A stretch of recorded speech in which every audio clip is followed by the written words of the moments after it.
Budget budget के शोर में अक्सर आम आदमी के काम की बात पीछे रह ही जाती है। तो इस वीडियो के माध्यम से मैं आपको आपके काम की बात और क्या प्रोस है क्या कौन से इनकी इंफॉर्मेशन देने का प्रयास करूंगा। तो चलिए शुरू करते हैं। बात की शुरुआत करते हैं बजट से। तो उसे एनुअल फाइनेंशियल स्टेटमेंट कहा जाता है, जो कॉन्स्टिट्यूशन के आर्टिकल 112 के अंतर्गत दिया गया है। मैं आज सबसे पहले बजट में बात करना चाहूंगा देश के युवाओं की कि उनके लिए क्या व्यवस्था दी गई है, उनके लिए क्या प्रावधान बनाए गए हैं। तो 10,000 मेडिकल सीट्स का नया प्रावधान दिया गया है। 50,000 से ज्यादा टिंकरिंग लैब की स्थापना की जाएगी।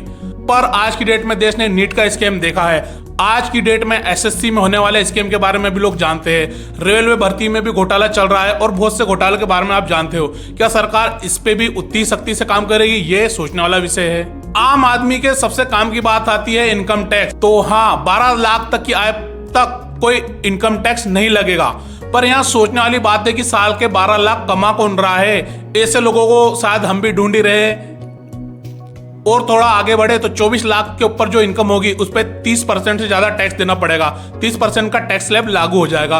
और थोड़ा आगे बढ़े, जब देश के किसान अन्नदाता की बात करें तो उनके लिए बहुत ही अच्छी चीज की गई है। केसीसी किसान क्रेडिट कार्ड की लिमिट जो पहले 2.5 लाख थी, अब वो बढ़ाकर 5 लाख की गई है, जिससे किसान को डेफिनेटली फायदा जरूर होगा। और थोड़ा आगे बढ़े तो बहुत से युवा सूक्ष्म लघु और मध्यम उद्योग के बारे में सोचते होंगे, तो उनके लिए बहुत अच्छी न्यूज है कि देश में इनके क्राइटेरिया की डेफिनेशन को चेंज किया गया है, जिनका कुछ डाटा इस प्रकार है। तो इसमें टर्नओवर और इन्वेस्टमेंट के लिमिट्स को बढ़ाया गया है ताकि बहुत से नए स्टार्टअप को फायदा मिले। पर इसका एक दूसरा पहलू भी है। अब सरकार को डाटा दिखाने में आसानी होगी कि हमने इतने उद्योगों को बढ़ाया है, इतने लोगों को सपोर्ट करा है। तो ये राजनीति भी बहुत अच्छी तरीके से इस पे की जा सकती है। थोड़ा और आगे बढ़े तो सरकार एक नया इनकम टैक्स बिल लाएगी, इनकम टैक्स एक्ट, जो कि आने वाले टाइम के लिए बहुत ही रिफॉर्मेटिव होगा और बहुत ही एक अच्छा कदम होगा। क्योंकि वर्तमान इनकम टैक्स एक्ट में बहुत सारे लूप होल्स है। क्योंकि सरकार ने एक जन विश्वास बिल भी लाया है और एक नया जन विश्वास बिल फिर लाएगी, जिसके कारण बहुत सारे सैकड़ों एक्ट को डीक्रिमिनलाइज कर देगी।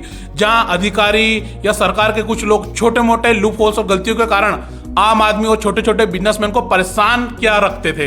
तो यह बहुत ही अच्छी बात होगी, एक बहुत ही अच्छा कदम होगा, जिसकी वजह से आम आदमी को डेफिनेटली राहत जरूर मिलेगी। क्योंकि आपने CCD owner cafe coffee day के हादसे के बारे में जरूर सुना होगा, जहां उन्होंने आत्महत्या करी थी। रीजन इज दैट कि वो इनकम टैक्स ऑफिसर से ऑलरेडी बहुत ज्यादा परेशान थे, डिप्रेस थे। तो ऐसी घटना आने वाले टाइम पे ना घटे, तो इस चीज का ध्यान रखना भी सरकार की जिम्मेदारी है। और मेरे बहुत से भाई या मित्र इंपोर्ट एक्सपोर्ट का नाम सुनते से ही खुश हो जाते होंगे। तो हाँ, उनके लिए बहुत ही अच्छी खबर है। भारत सरकार ने एक रिफॉर्म लाया है ताकि हर व्यक्ति इंपोर्ट एक्सपोर्ट के बिजनेस को समझ पाए, उससे जुड़ पाए, ये सप्लाई चेन काम कैसे करती है। तो भारत ट्रेड नेट, जो कि एक बहुत ही अच्छा कदम है जो भारत सरकार स्टार्ट करने जा रही है, जिसकी वजह से आपको इंपोर्ट एक्सपोर्ट की लगभग सारी जानकारी मिलेगी। वहां काम कैसे किया जाता है, सप्लाई चेन कैसे मिलती है, और इस चीज की एंड टू एंड इंफॉर्मेशन मिलेगी। तो जो भी इंपोर्ट एक्सपोर्ट का बिजनेस करना चाहता है वो भारत ट्रेड नेट से जरूर जुड़िए और इनका लाभ जरूर ले।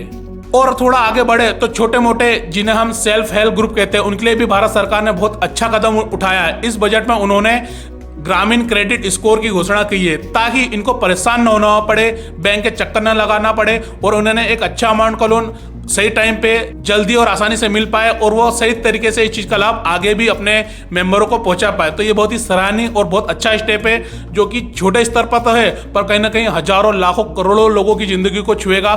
थोड़ा और आगे बढ़े तो देश में यातायात में भी एक सुधार लाया गया है। उड़ान स्कीम, उड़े देश का आम नागरिक, इसको सपोर्ट किया जाएगा। इसमें बजट की भी बढ़ोतरी की गई है। पर रियलिटी में आपको मैं इसके कॉन्स के बारे में जरूर कहना चाहूंगा। जब बिहार में बीपीएससी एग्जाम थे, जब देश में अभी वर्तमान में महाकुंभ प्रयागराज में चल रहा है, तो कुछ फ्लाइटों की कीमत तो लंदन और अमेरिका की फ्लाइटों से भी ज्यादा है।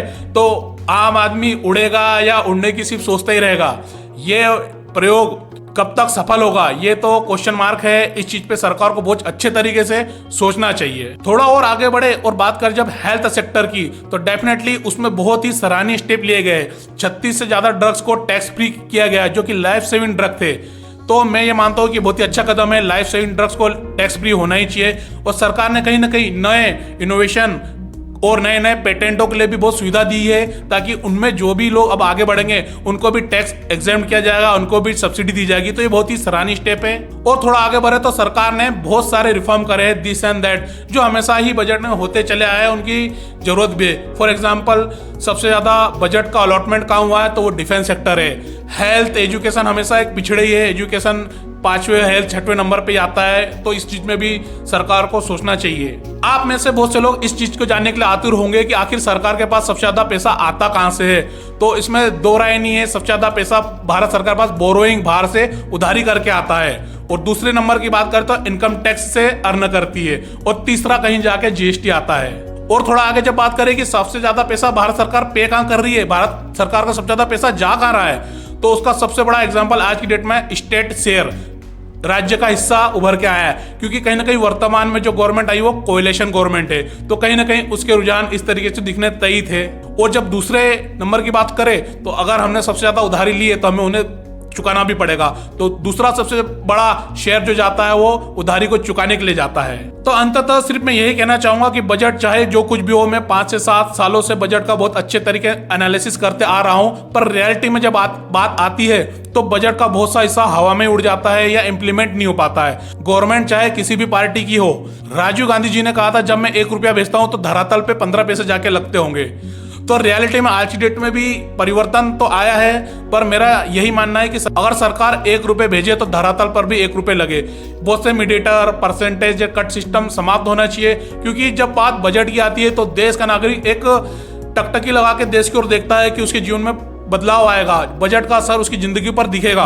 पर रियलिटी में ऐसा होता ही नहीं है। आप में से बहुत से लोग खुश होंगे कि 12 लाख का इनकम टैक्स स्लैब आ गया है, पर आप में से बहुत से लोग कमाते कहाँ हैं। बहुत से लोग खुश होंगे कि मेडिसिन फ्री हो गई, पर बहुत से लोगों को इसकी जरूरत नहीं है। हालांकि स्टेप बहुत अच्छा है, पर रियलिटी में आम आदमी को क्या जरूरत है उस चीज पे सोचना चाहिए। जिस प्रकार की उड़ेंगे देश के आम नागरिक उड़ान स्कीम है, पर रियलिटी में जाए तो आज की डेट में आपको प्रयागराज जाना हो तो लंदन और अमेरिका से भी ज्यादा महंगी फ्लाइट है। तो ऐसी चीजें नहीं होनी चाहिए, एक प्रॉपर रेगुलेशन होना चाहिए, ताकि बजट का ही नहीं देश के एक एक टैक्स पेयर का रुपया टैक्स पेयर पे बहुत अच्छी तरीके से इन्वेस्ट हो, और इन्वेस्टर को भी और देश के आम नागरिकों के मन में भी ये उत्साह है कि हमें टैक्स पे करना है। कि आज की तारीख में टैक्स पेयर इंडिया में बहुत कम है कंपैरेटिवली एनी फॉरेन कंट्री है जो भी पॉपुलेटेड कंट्री है। उसका रीजन यही है कि आम आदमी या टैक्स पेयर हमेशा टैक्स देने से बचता ही है। तो आप इस डाटे से जरूर अंदाजा लगा सकते हो कि भारत का आदमी टैक्स देना क्यों नहीं चाहता है। तो मेरा सरकार से यही निवेदन होगा कि चीजों को इंप्लीमेंट करे और सरल तरीके से लोगों तक ले जाए, ताकि लोगों के अंदर भी कॉन्फिडेंस बने। तो मैं आप सभी से विदा लेता हूं। जय हिंद, जय भारत।